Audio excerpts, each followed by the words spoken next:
We are in Kyoto and we rented bikes and pedaled around, or pottering around as the sign did say. And now we're at a shrine and it's raining. But it's a fun, adventurous day. I don't have a fun, cute video from Kyoto because I had a horrible day. And instead, I'm gonna tell you about it. Firstly, I am a terrible person because I didn't do any research on Kyoto. It was all up to Chris. I am not really interested in historic things. I'm all about pop culture and fashion, so I knew all about that for our Japan trip. I still enjoy seeing new places and exploring and learning, but I didn't have any prior knowledge. The plan for Kyoto was that we were going to rent bicycles and ride our bicycles along the city and look at different temples and shrines. We checked the weather and there was a very small chance of rain for that day. And in the beginning it was really fun. It was fine.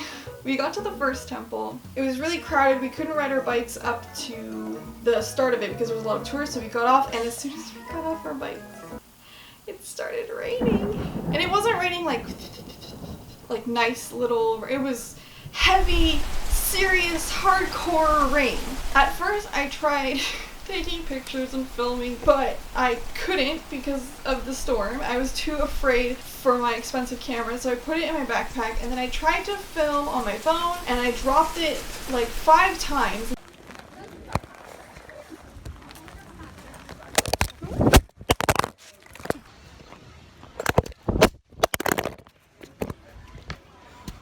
I realized that just walking and going through this rain was gonna need all of my attention and focus. We were there for about 2 hours and it was actually really beautiful and fun. I was soaked, like I had just gone swimming and then was walking around in a shower that was constantly just pouring on me. I mentioned that I wouldn't be able to ride the bike in this rain because I'm not used to rain. It's so new to me.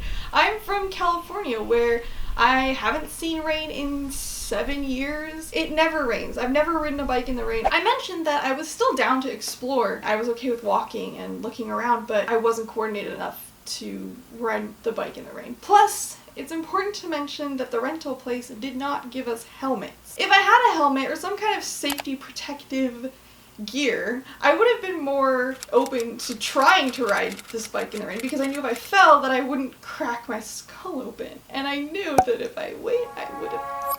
Chris and Joe didn't really say anything at the time, and I just assumed that when we got back to our bikes that they would kind of survey the situation and come to the same agreement as me.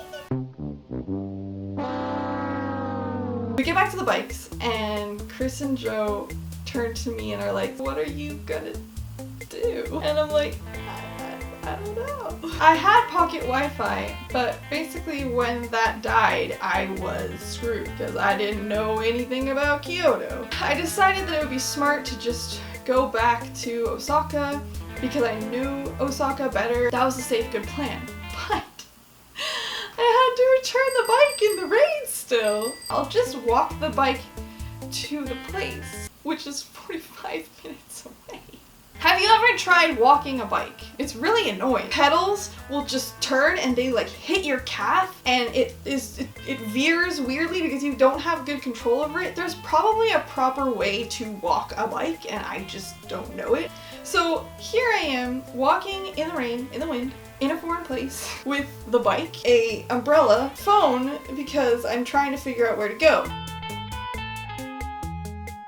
I go about 15 minutes and I start listening to a podcast, Harmontown, because I'm hating every minute of it and I'm grumpy and the bike keeps hitting my leg and I keep walking into stuff, so I needed something to make me happy. Try to recreate this as realistically as possible. Let's pretend this mannequin head, that's distracting, is the bike, and this situation here, and I've got my headphones in, trying to go my way, and then a man starts talking to me. Clearly I don't want to talk. I don't want to be friendly right now. I'm struggling, and this man is talking to me about red flag sort of things. He's not asking if he can help me or what to do or what's going on, what am I doing. This is kind of a weird thing.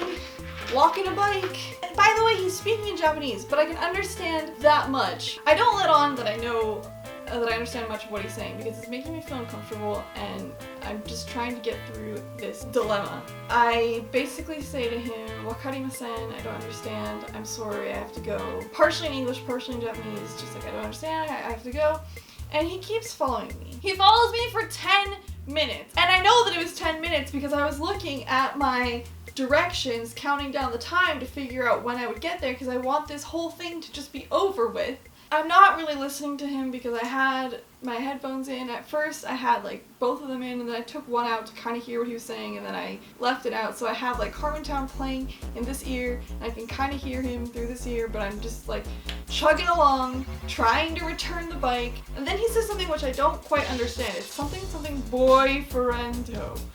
And I'm still like, "I don't understand. I'm sorry. I have to go." And then he grabs my arm. The arm that I'm juggling the umbrella with and just latches onto it like this and keeps saying this thing over and over. Something boyfriend. Something boyfriend.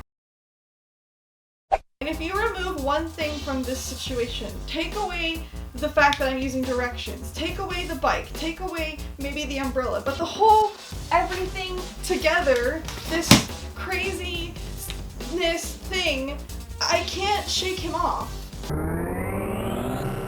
And yes, I could have thrown the bike down and like pushed him off of me, but then what? I can't run with the bike. I can't ride the bike. That's the whole reason I'm doing this in the first place, is because if I did that, if I stopped and pushed him off and then jumped on the bike, I'd get like 2 feet and then fall and hit my head and it would...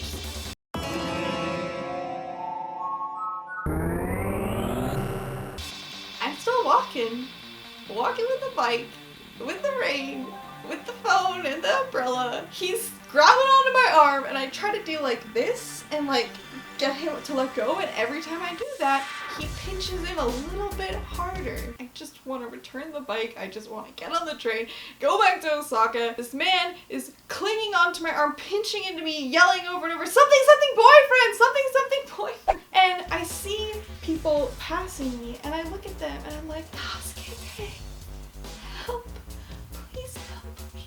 And I don't yell or make a scene, which I don't know if that's the right thing or if I should have yelled, but my thinking was that if I started yelling, "Help, help, Tasukete, help me," he may have elevated his level of violence, and I didn't want to have this big altercation because I still had that stupid bike and this wind and my umbrella and the phone. I still had to get out of this. I was just hoping and reaching out to people quietly, "Please help me." And every one of them passed me and ignored me.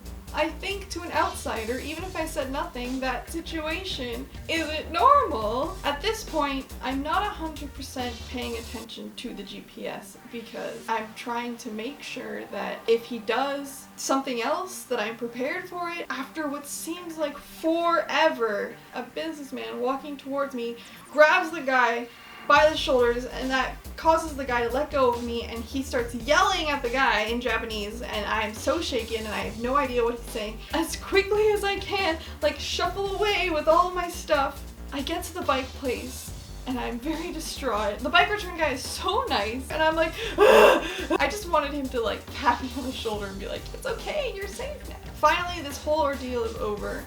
I get on to the train.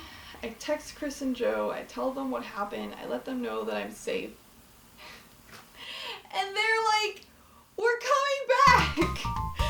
They got partially to the next shrine and the rain was too much and too hard, and they were coming back and they were just behind me and they were going to return the bikes too.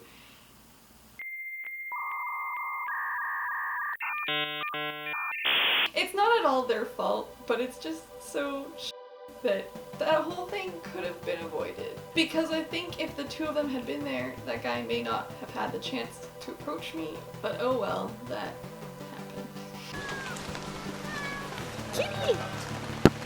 Meow! kitties.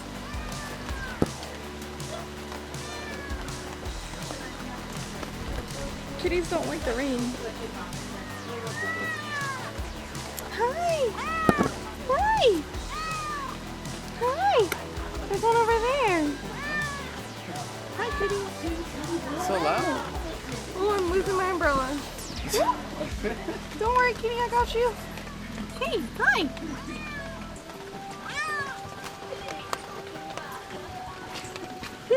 So it wasn't a completely terrible, horrible day, just a little bit. Meow, meow, meow.